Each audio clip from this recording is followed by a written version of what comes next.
All right, I want to call the October 27th, 2021 meeting of the Lake Quinsigamond Commission to order.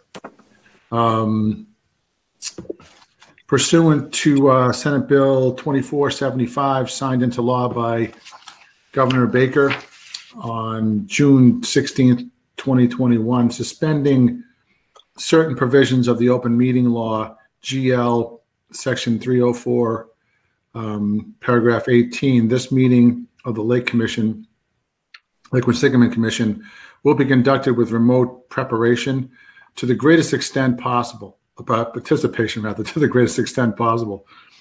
All meetings and hearings listed in the agenda will also be done so through remote participation. Specific information and the general guidelines for remote participation by members of the public and or parties with a right and or requirement to attend the meeting can be found on the town's website at www.shrewsburyma.gov/coronavirus. No in-person attendance of members of the public will be permitted, but every effort will be made to ensure that the public can adequately access the proceedings in real time via technological means. In the event that we are unable to do so, despite best efforts, we will post on the town's website an audio or video recording, transcript, or other comprehensive record of proceedings, and as soon as possible after the meeting. To listen to this meeting, dial 317-798-6482 or 8482, I'm sorry, and enter the following PIN 910-239-909#. And please mute your device. Okay. I'm going to do a roll call to see who's in attendance here. Peter Collins, I'm here. Mr. Piker is not here tonight. Sergeant Fidos? Present. Thank you. Sergeant Guyman? Present. Okay, thank you. Mr. Polito?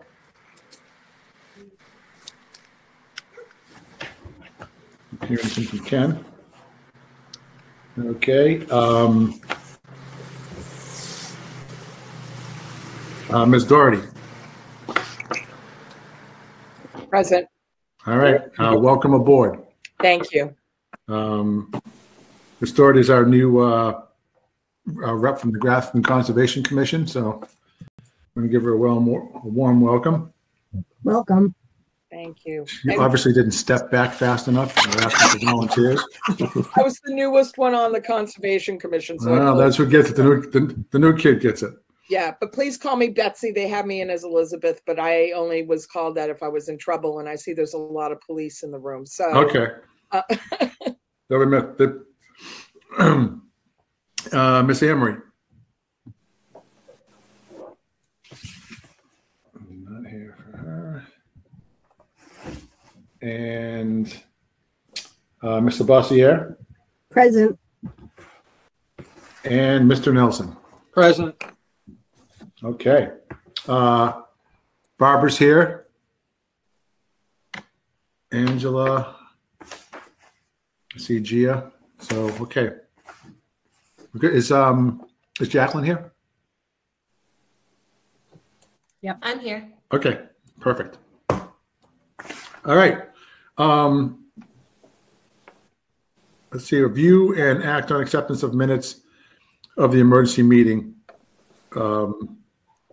in September 21 meeting minutes. I don't think we have the minutes for September 21, but we do have the emergency meeting, the minutes. So did anyone get a chance to look at those? Yes. Okay. Are there any questions or discussion? Okay, there being none, do I have a motion to accept? I make a motion to accept the minutes of the emergency meeting, September 20. Perfect. 21. Is there a second? Second. Okay, we go through the roll call. Sergeant Vitos? Accept. Okay, thank you. Sergeant Diamond? Accept. Okay. Mr. Bossier? Accepted. And Mr. Nelson? Accept. Perfect. Okay, so voted. So I just want to, on the next one, it's a review and approval of bills and expenses. Do we have any bills and expenses today? There were no bills or expenses this month. Okay, so nothing to approve. And no money coming in. Not this time. Nope. All right. Fine. Okay. So moving on, we're gonna go into public participation. I understand do we have 3 people or more than? It's 4 people. 4 people? Okay. I don't have the list of who's the first person. Luke Markren is the first one. Okay. Luke, you ready?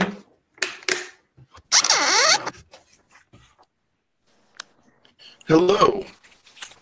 Hey, Luke. Can you see me? Yes. Hi, can. my name is Lucas Markren, and I work for the operations at Regatta Point Community Sailing. I just want to talk about the regatta, the 12th annual New England Junior High School Championship Regatta that we had on Columbus Day weekend. We had 400 entries, 60 different teams between high school and masters, and over 2,000 seats, or about 1,800 participants. We filled the park both days. It worked out very well thanks to the Lake Commission, the DCR, Angela and the Parks Department, Shrewsbury PD and Fire, Worcester PD and Fire, the EPOs and everyone else. So I want to thank everyone for their help. The one thing I'd recommend is for next year having increased signage. We had the course was broken on Friday night and it delayed us by an hour or 2. We don't know how it was broken, but I think we should put up more signs on the water, maybe floating signs, so we could have people have better notice, and maybe using Facebook through the Lake Commission to say that there's a no wake zone and the areas of no wake zone. A lot of the boaters were confused because they don't differentiate between spring courses, which are only on north of the Route 9 bridge, and fall courses, which are the entire lake. And then someone had even proposed getting a banner to hang on the bridges to let people know that there's a no wake order for that time period. Because it wasn't people it was residents that we were having the issues, we think. So their boats were already on the water, so they weren't using the boat ramp. So they had no way of knowing that there was a no wake order for the lake. So that was the only concern that we had, or way that we could make improvements in that regard. I was also here to entertain any questions through the chair. I have a question. Sure. I rode that course several times the days after it, and I was surprised at how sparsely you put out the buoys and markers compared to any of the previous 10 years that I've seen the QRA putting out things in the spring.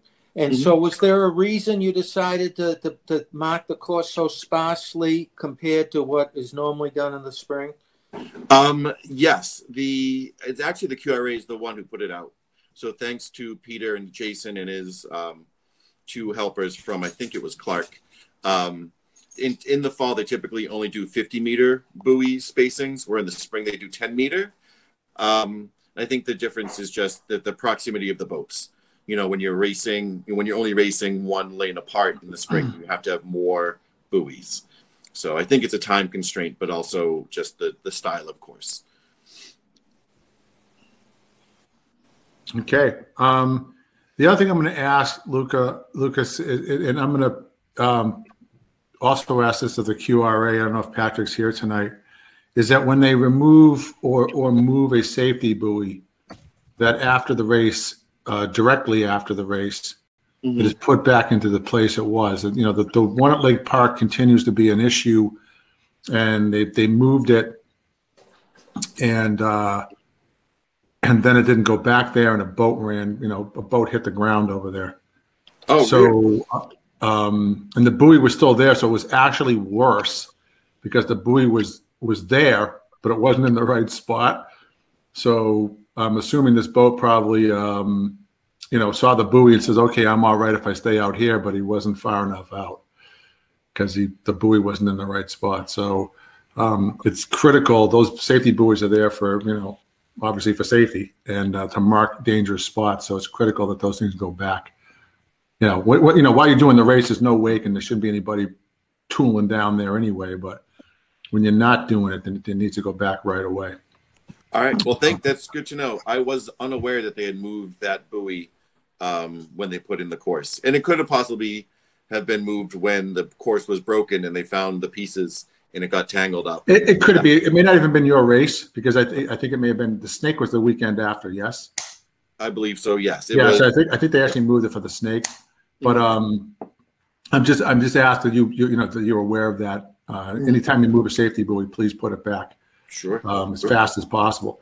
And other than that, I want to say this sounds really cool. I mean, 1,800 rowers, 60 schools. Sounds like a nice event. So congratulations, and I hope we can continue to have good luck with that.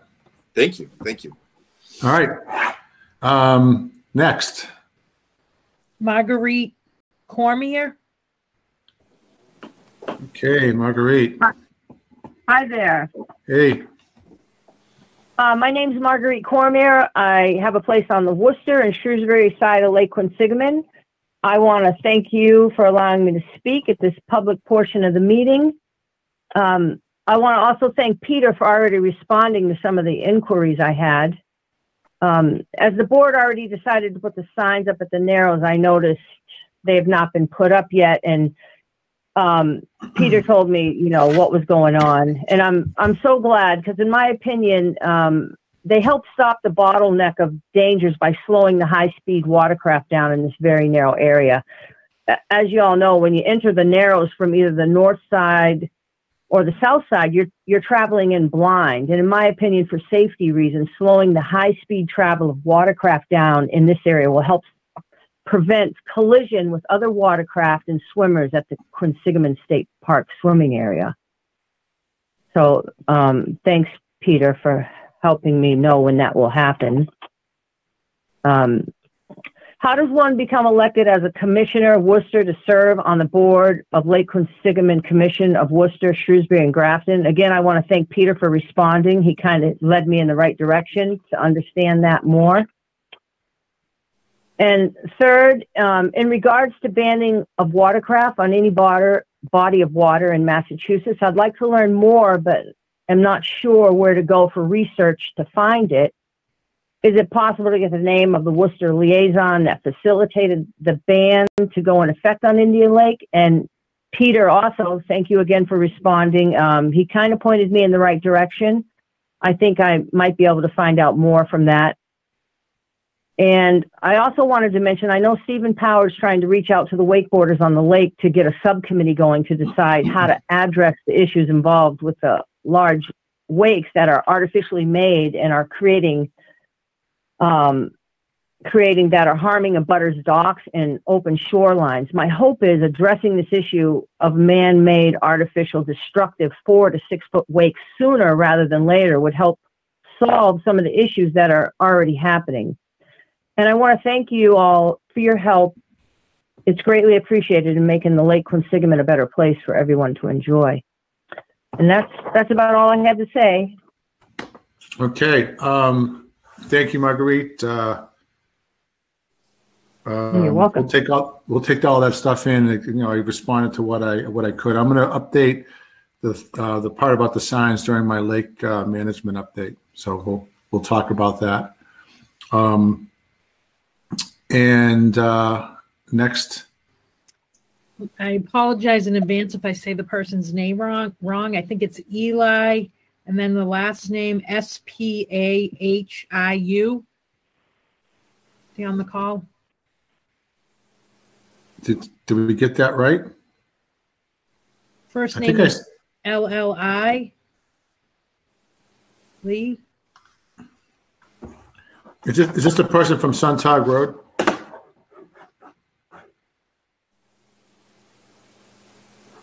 I see a number down here. Good evening, everybody. Oh, okay. Can you guys hear me okay? Yes. Yes. Thank you. Okay, wonderful. Well, thank you for giving me the time to to speak with you all, and thanks for everything you guys do there at the Lake Commission. So I did have a couple of questions I wanted to see if you could address, Mr. Chairman, with regards to a couple of ramps that are located in the south end of the lake here. So one is on Davis Way, and the other one is here on Sontag Road, where I reside.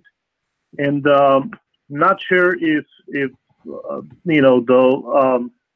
the commission is responsible for the maintenance of those two ramps, or if they are public ramps to begin with.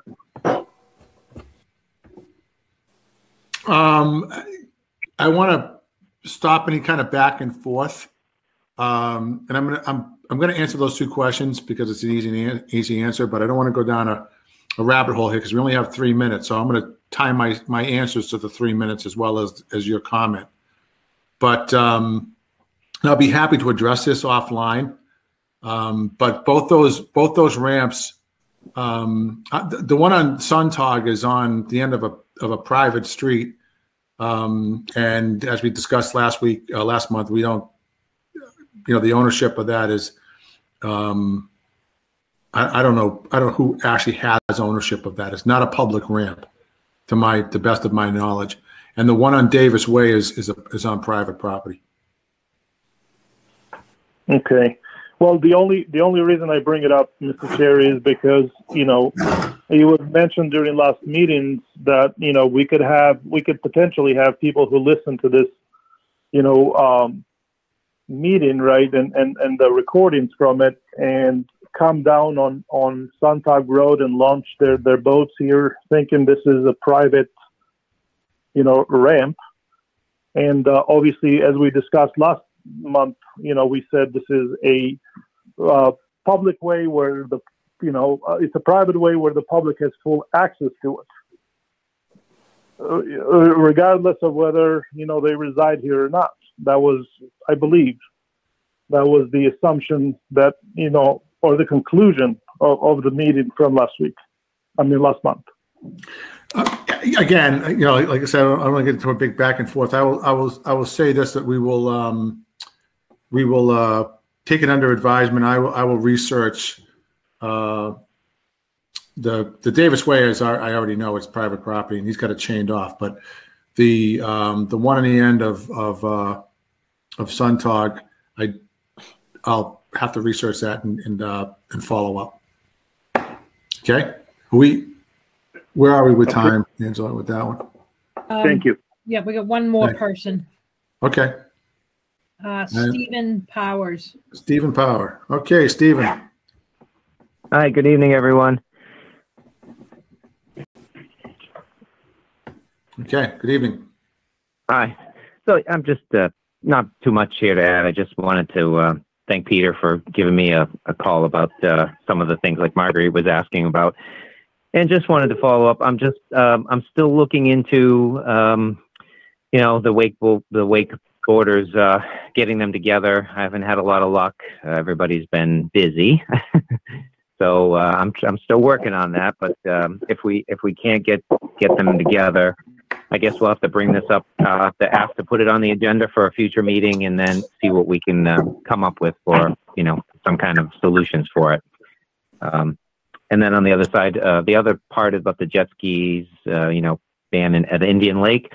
I'm also working on trying to reach out to the officials and people who worked on that, issue and try to see how that would work out if that, situation was to be brought to this lake for trying to ban jet skis, because I want to see how that process goes legally or not legally, how that would work. So, so I'll, I'm going to be doing some research and then I'll follow it up to the board and let everybody know. That's about it. Okay.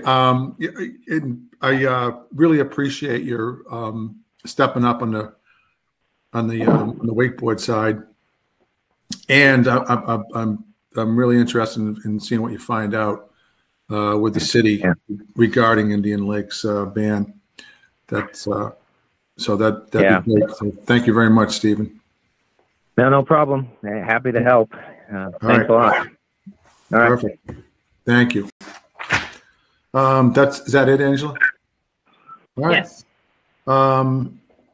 And next we're going to move on to the commissioner's report. I'm going to basically save my comments to lake management update. So other than that, I don't have much to say, except it's the end of the season and things seem to be coming down. But the rest of it I'll cover on that side. So on is Sergeant Vitos. Yeah, I'm here. I have nothing to report for this meeting. I kind of summed up the last meeting, so I'll just leave it at that. Thank you. Perfect. Thank you. And Sergeant Garmon. I have nothing to report as well. We've been off the water since October 1, unless it was for run of the regattas that was taking place during the month of October. Okay. Awesome. Thanks.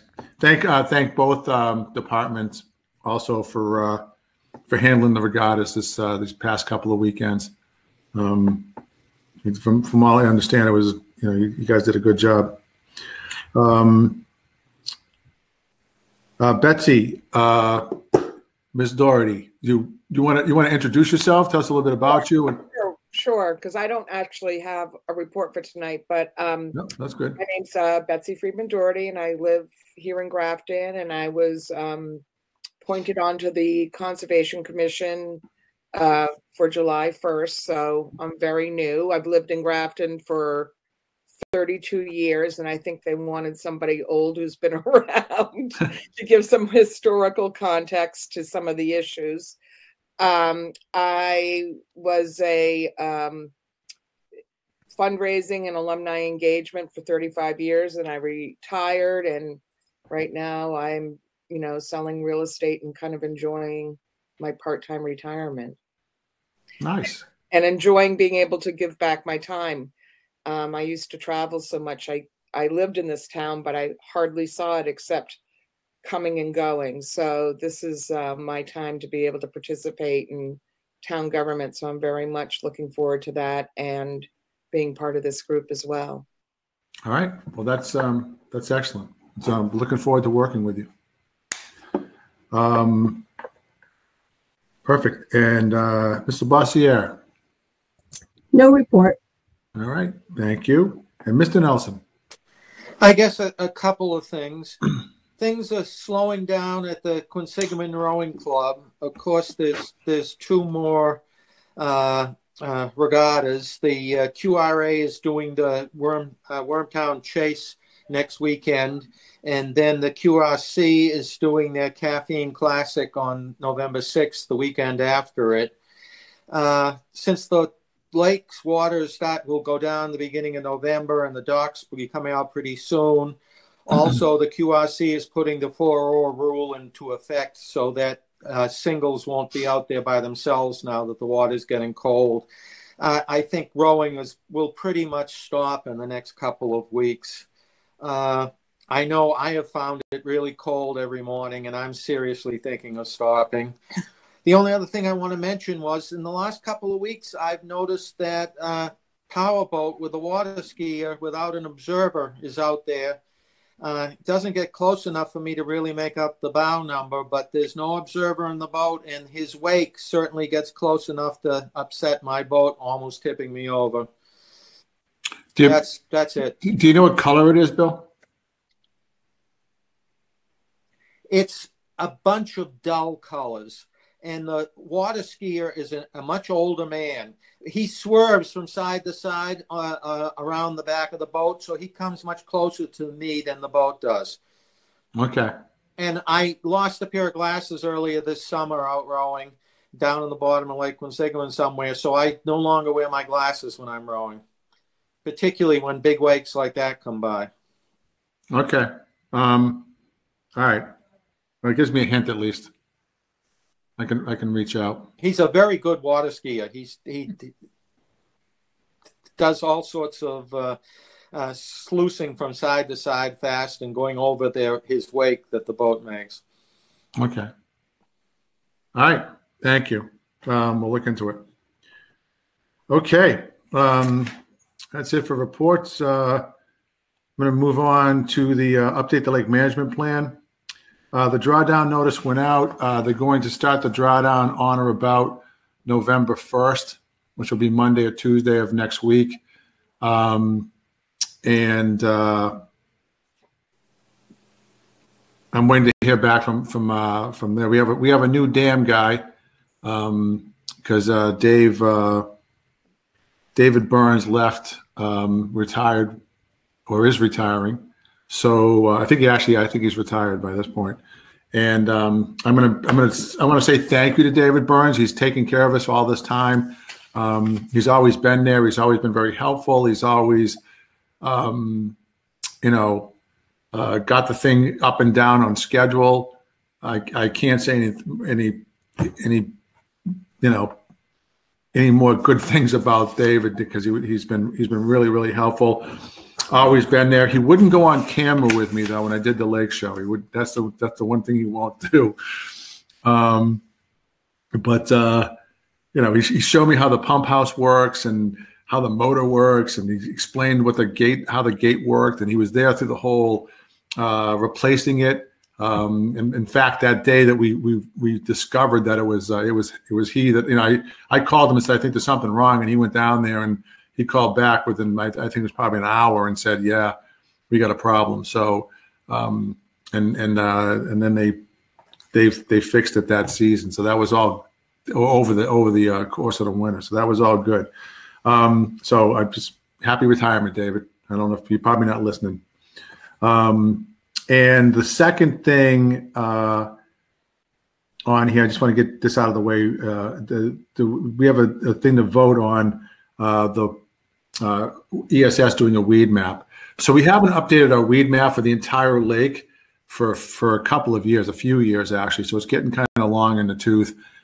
Vegetation growth has changed a little bit. So we did, and the main areas that we treat on Lake Quinsigamond are south of Route 20 and Flint Pond, which is a big area. And that's the map we really want to get on to make sure that what we're doing is effective.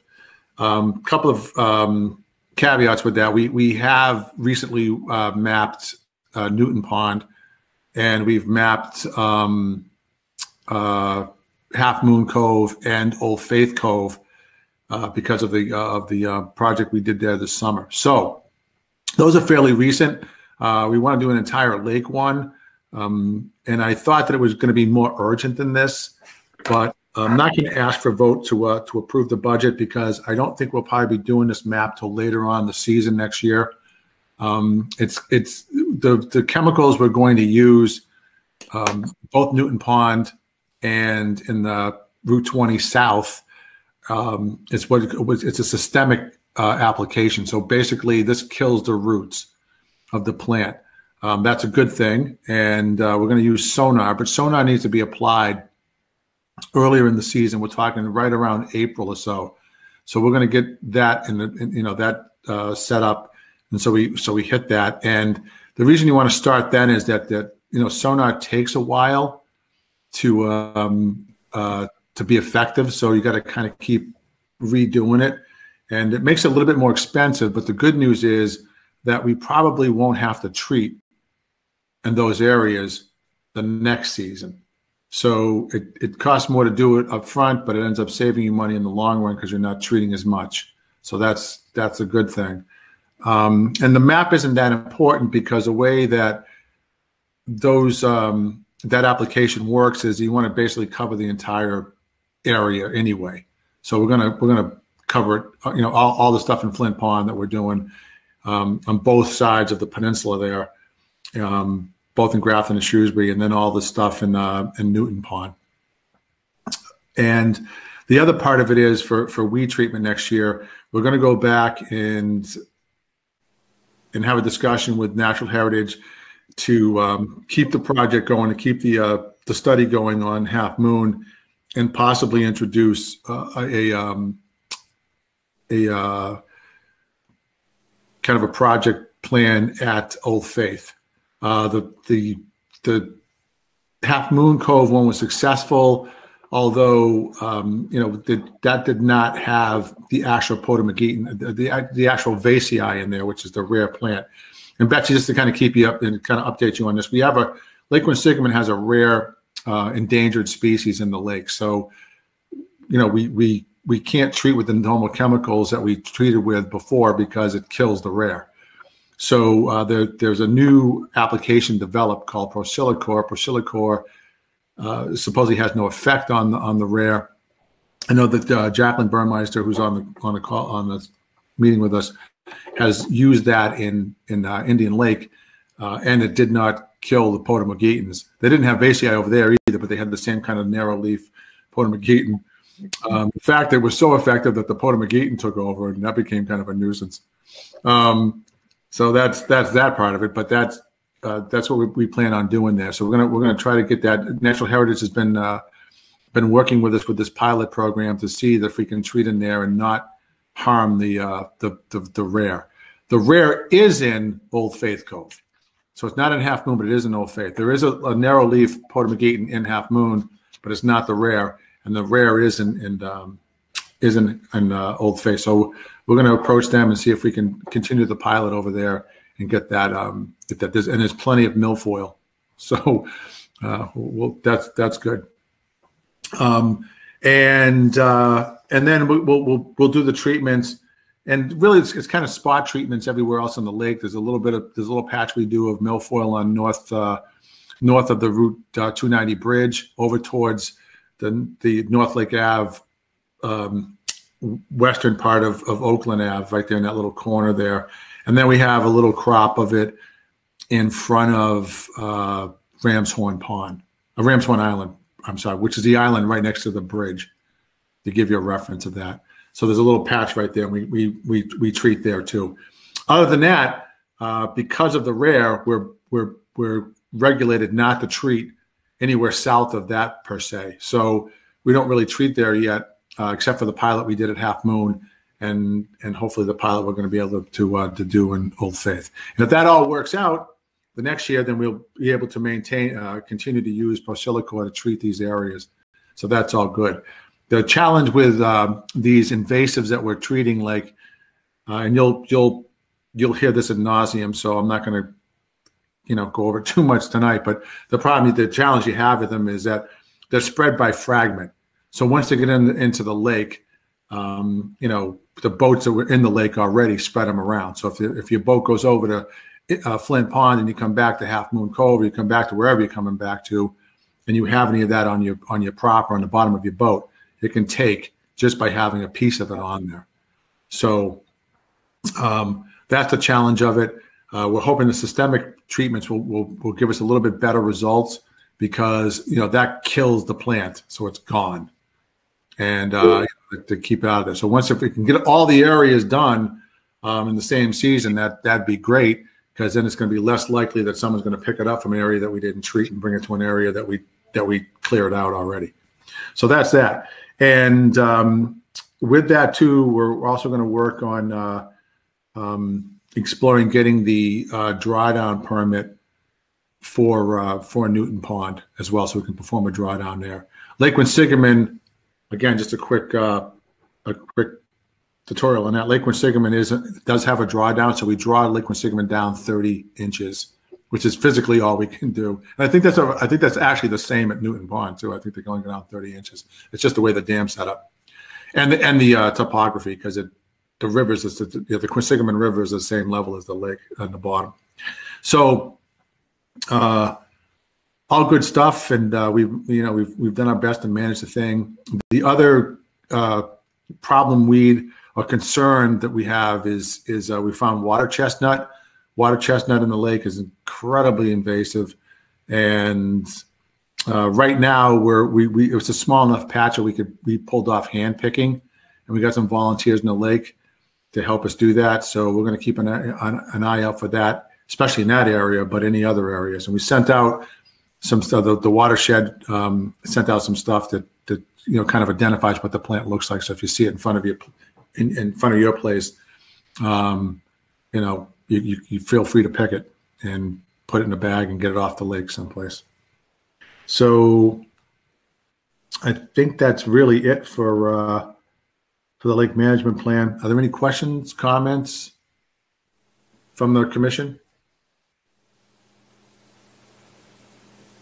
Nope. So I did such an outstanding job explaining it all. All right. So I just had one thing to add, Peter. Oh, this is Jacqueline from the city of Worcester, and that is that we definitely, as far as permitting goes, as you renew these permits, you definitely want to have that weed map available so that you can not only adjust the management plan, but also when you re-up your permits, you can justify why you're continuing doing the work that you're doing. The city of Worcester is definitely willing to help cover those costs associated with that after the new fiscal year starts in June or July of 2022. So right. I understand you want to approve that cost regardless, but that is something that we are planning on helping out with. Okay, cool. Jacqueline, you're up next with your update. So while you're still there, absolutely. Okay. It's great news about the city helping us out with that. That's great. And question, that's July 1st. The end of your fiscal year is June 30th, and it goes into July 1st. July 1st is the start of the new one. Okay. Yep. And the second thing is, I know we talked a couple of days ago. Did you find out anything about whether our permit for Worcester is 3 years or 5 years? I did submit that request, and I have not heard back yet. Okay. I know that like I had said before, the state asked for that information to make sure we get permits when we do the drawdown. They don't want to be caught in that. And I think we're okay, because I think we had a year extension because of COVID. So even if it was 3 years, we're still falling in that. But next year, if they don't extend it again, then we have to go back and get the other thing. Grafton and Shrewsbury were both 5 years, so we're okay for that. I don't know if it gets extended to 6 years. I doubt it, but in any case, we gotta figure that out. But other than that, the floor is yours. Great. I just wasn't sure. I saw Barbara had her hand raised. Well, I also have a question in the chat box, so I'll just say it out loud. I guess it's for both Jackie and Peter.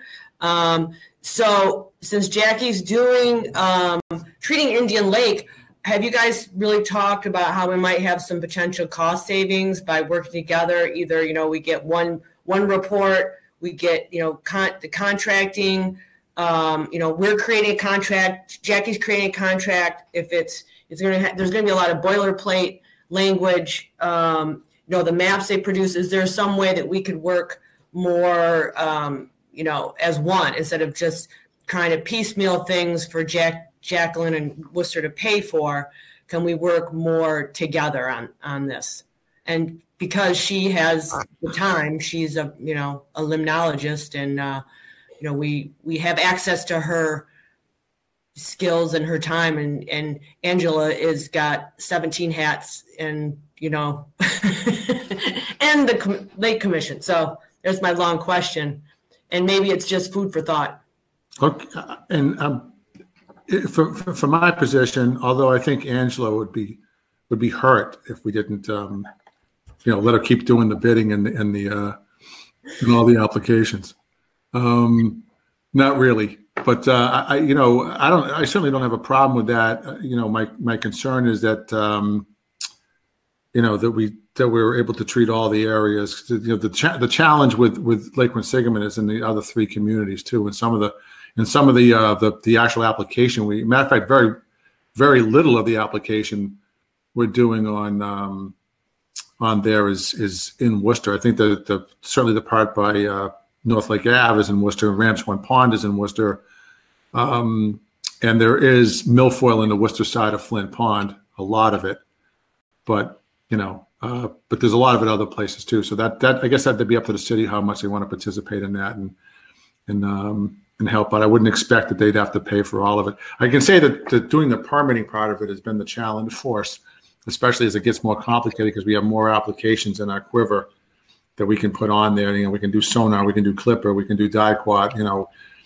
We just added Priscilla this year, and we can do hand pulling, and I think we even have manual harvesting in the permit. We kind of put a lot of stuff in the permit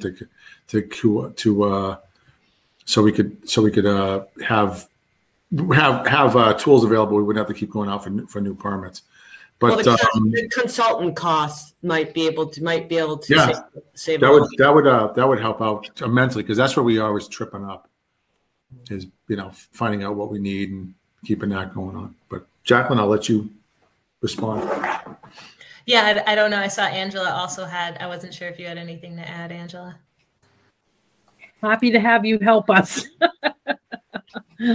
Excellent. Yeah, I think we could definitely have a meeting at some point to talk about which items we could better collaborate on. I definitely see opportunities as far as the Worcester permit, especially, and helping move that along on this side, as well as maybe figuring out how we could better combine the purchasing of services for cost savings.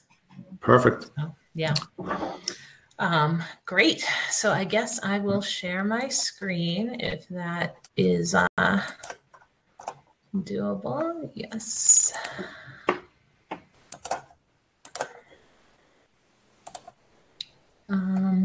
Actually, let's go to this.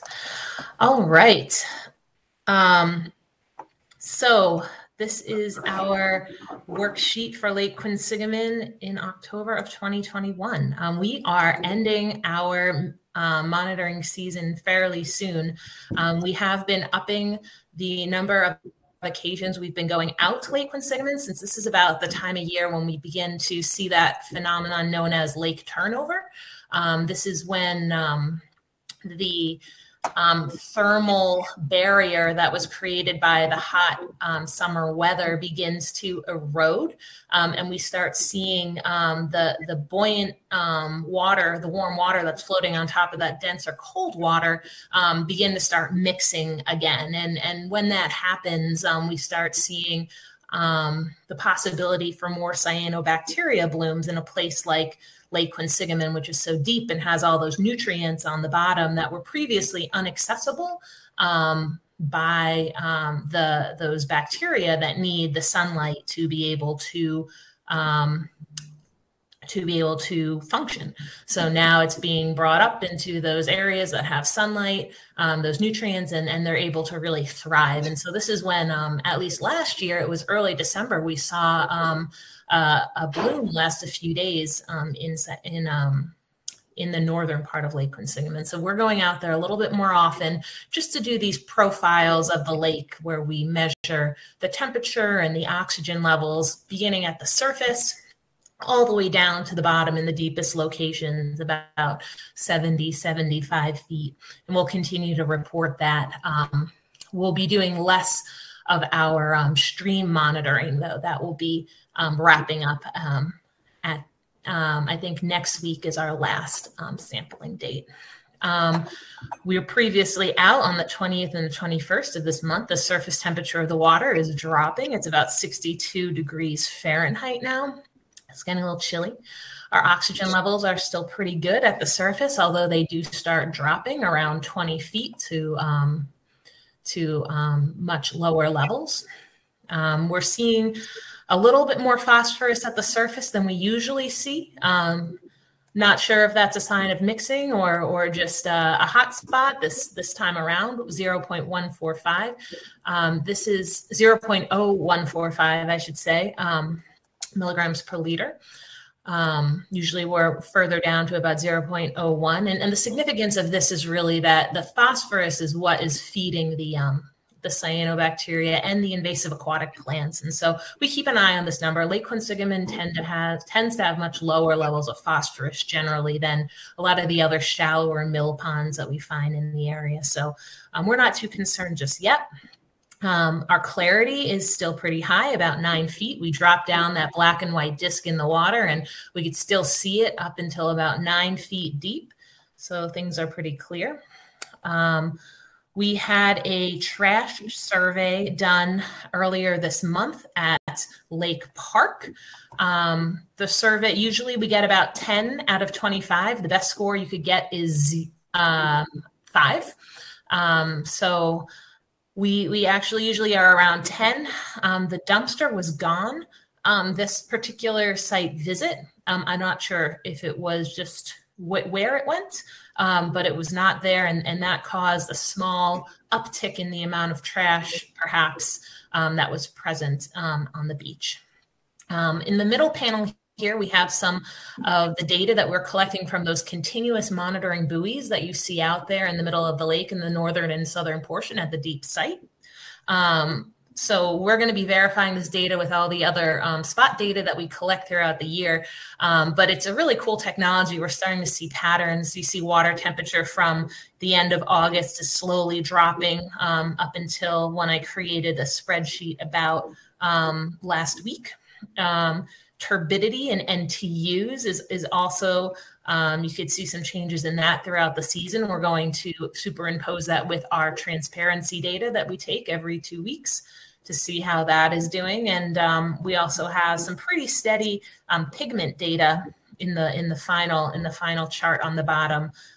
So we're going to be really interested to see how that changes as we expect to see more cyanobacteria activity. And these pigments are really indicators of how much cyanobacteria is in the water.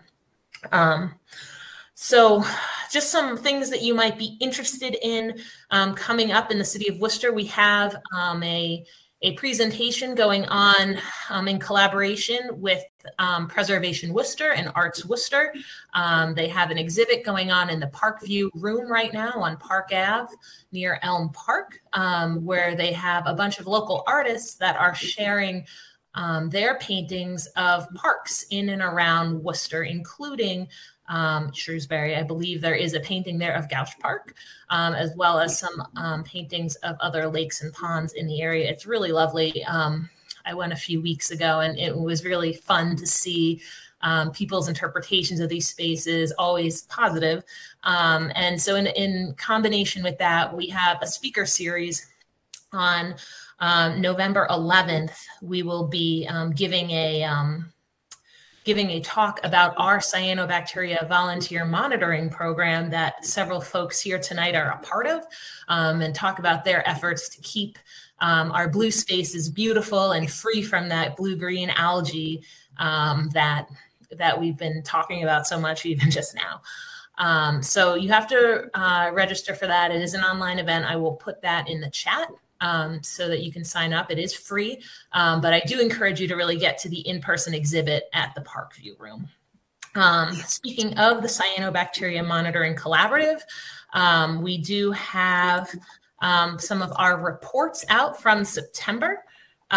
So this is the Lake Quinsigamond report. You could see some of the things that were found under the microscope by our very own Barbara. So she found some Ephenomenzon cyanobacteria, as well as some Tabularia diatoms. We also ran the samples through the flow cam and found much of the same. So you can see that she's actually great at identifying what is in the sample. If you go to our website, you could see the reports for Lake Quinsigamond as well as the other lakes and ponds that we're monitoring. They include Newton Pond as well as Flint Pond So you can go there and see those as well. Finally, the drawdown is approaching. We have created a small educational video called the Blue Space Minute on what a late drawdown is and why it's done, that you feel free to share. The link is here. I'll also put that in the chat if you are interested in learning more about the drawdown. Does anyone have any questions?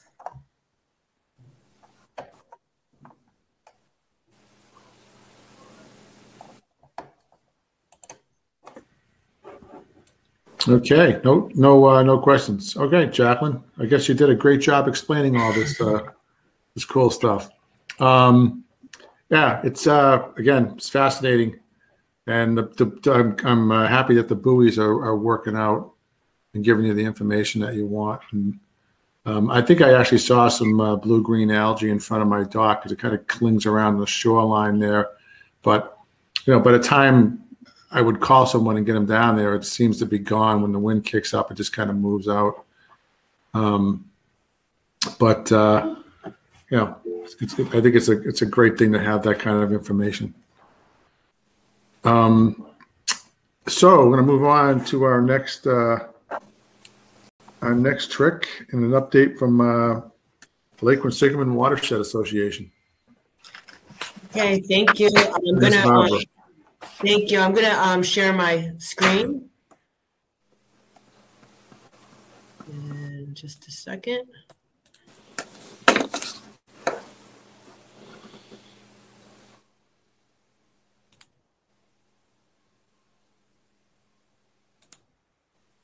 Can you see it or no? Did I do it wrong? Could you? It's too small, right? Okay, let me try it again. A window. Do you share a window or your entire screen? I'm going to share a window. Okay.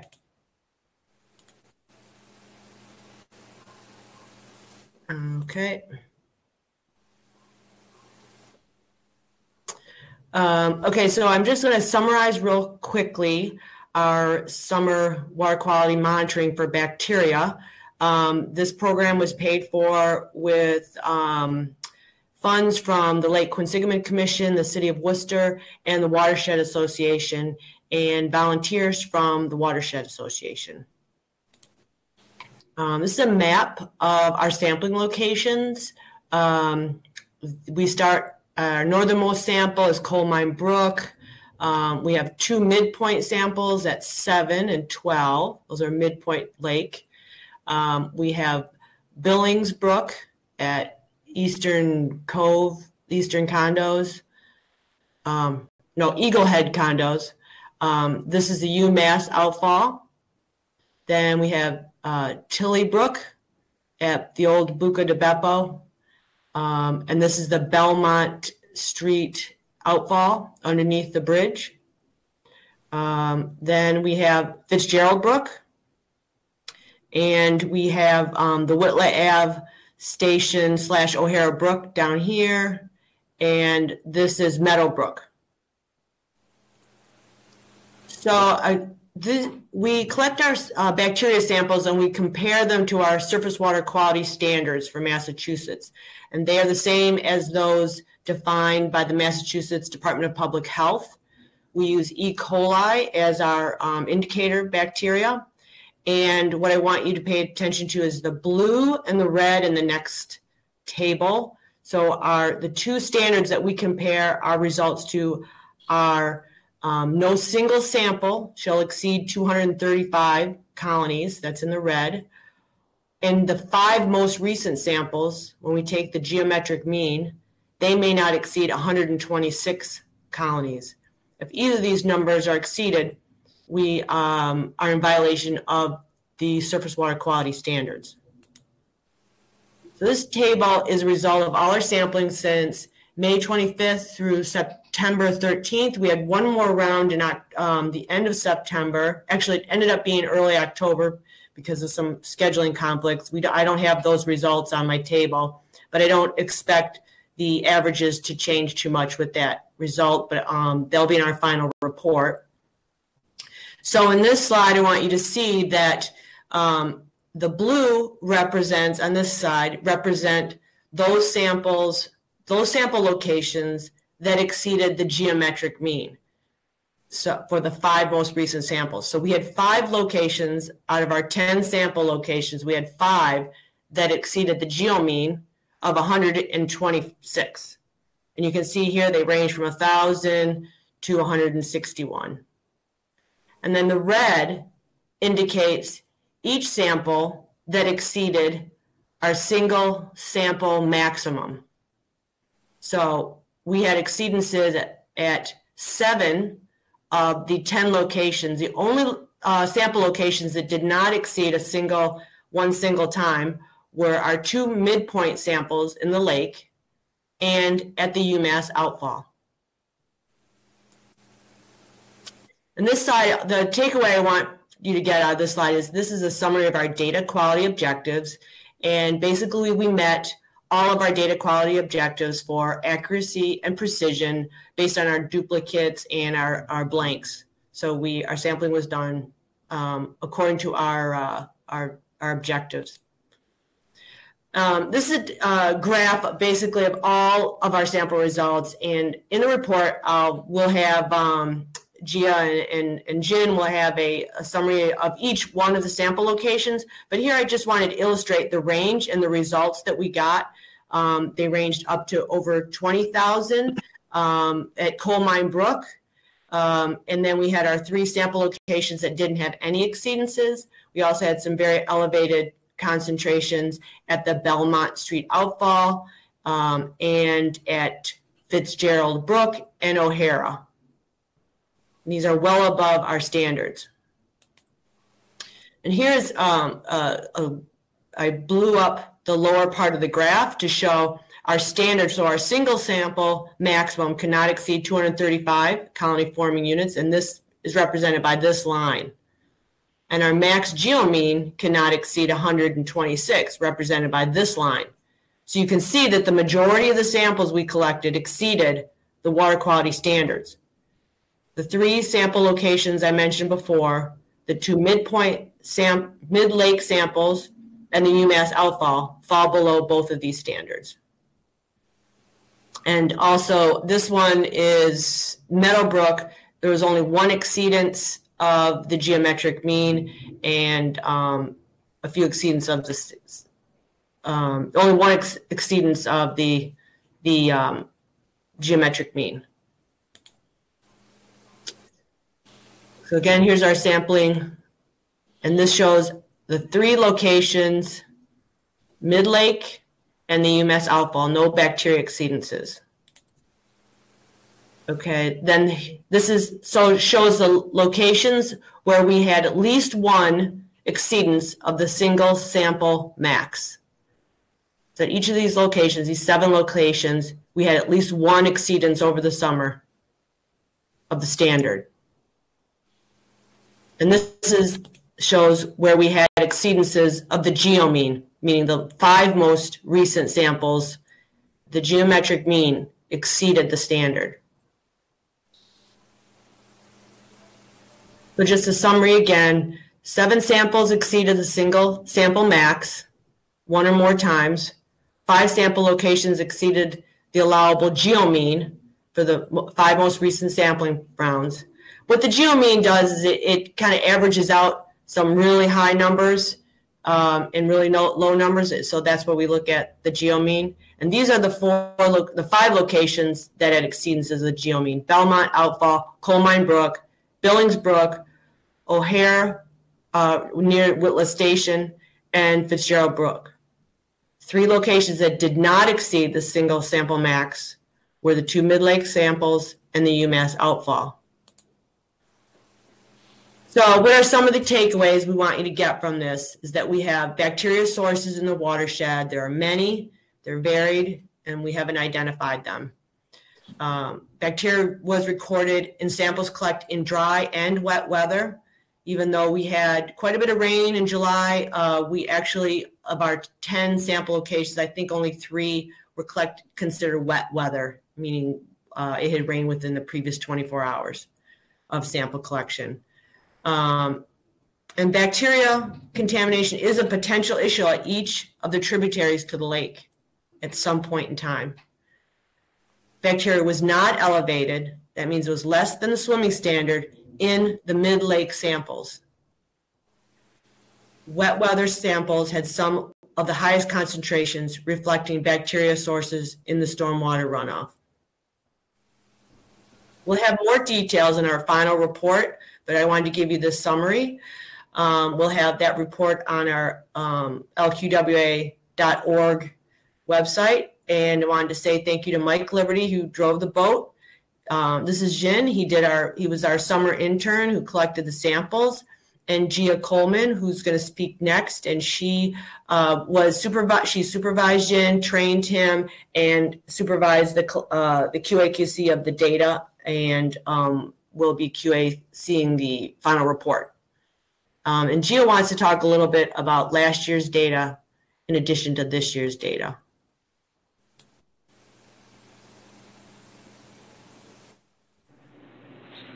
Thank you, Barbara. I'm having some technical difficulties I'm actually on my phone right now. I had to call in, but maybe at the next meeting, I'll have a nice presentation for everybody. But right now I'm on the phone, and I would try to pull up a PowerPoint slide on my phone, but that would probably make the internet just crash altogether. So I'm going to go ahead and yield my time. Thank you. I'm so sorry I couldn't be a more active role with the sampling, but I appreciate everyone's hard work, and I'm so, again, happy to be a part of this monitoring program. So thank you for all, and have a good night, and we'll see you next month. Okay. Any questions or comments regarding? I have a quick question. I know we've talked about this in the past, but is there any more thought on trying to identify the sources of bacteria? For example, whether they're goose or dog or human. Has any more thought been done in that area? We did a lot of thinking on that, and it's difficult because you have to, sample bottles themselves are very expensive, just ordering them, and then you can collect a sample. You have to know that you have a bacteria, you had a high bacteria hit, and then send it off and request the DNA analysis. So the timing is difficult. So by the time you get the bacteria results, so you have to not only pay for the bacteria, you have to pay for a quick turnaround, like a 24-hour turnaround, then send a DNA sample. So it's been problematic for us. It's also really expensive. So, as I said 3 times already, so we are going to give this data to the city. Jacqueline's been aware of this sampling, and to the town of Shrewsbury, and hope that they can use that in their stormwater tracking. I don't feel that it's the responsibility of a volunteer organization to be doing that. That's the city, that's part of their stormwater permit, is to be identifying sources. We're identifying that bacteria is a problem. Now you guys figure it out. That's how I feel. So bacteria source tracking is a very difficult process to then go up the watershed and to sample at all the locations, all the potential inflows at each of these tributaries. So it's a very involved process and very time consuming. Yeah. Yeah. Could anyone else have a question or comment? Okay. Bill, good question. And, from my perspective, I agree with Barbara that I don't think it's the watershed's responsibility. This particular program, we're working in conjunction with the watershed and the commission and the city, lakes and ponds. So that's really good news. But I will say that if anyone asks me what is the most dangerous thing we face in Lake Quinsigamond, they're probably going to expect my answer would be, well, jet skis or wakeboards, the towers versus the rowers or something like that. I think that the most dangerous thing in Lake Quinsigamond right now is what we just talked about. And because the rowers and the towers and the and the jet skis and all that stuff is pretty seasonal. Like you can almost tell the season by the the phone calls I'm getting. Whereas these other the bacteria issues and the outflows are a 365 days a year problem. So it's coming in. We don't know where a lot of times we don't know what exactly it is, and we don't know where it's coming from. So I think in the long run, the commission should probably look at, doing some type of viable biomarker program. And I know that Jacqueline's doing some stuff, and Barbara's right. It's extremely challenging to pull that off, and there's all kinds of logistics stuff, and the labs don't get it back in time. So there's a lot of hurdles to get over, but I don't think it's something that's we can never do.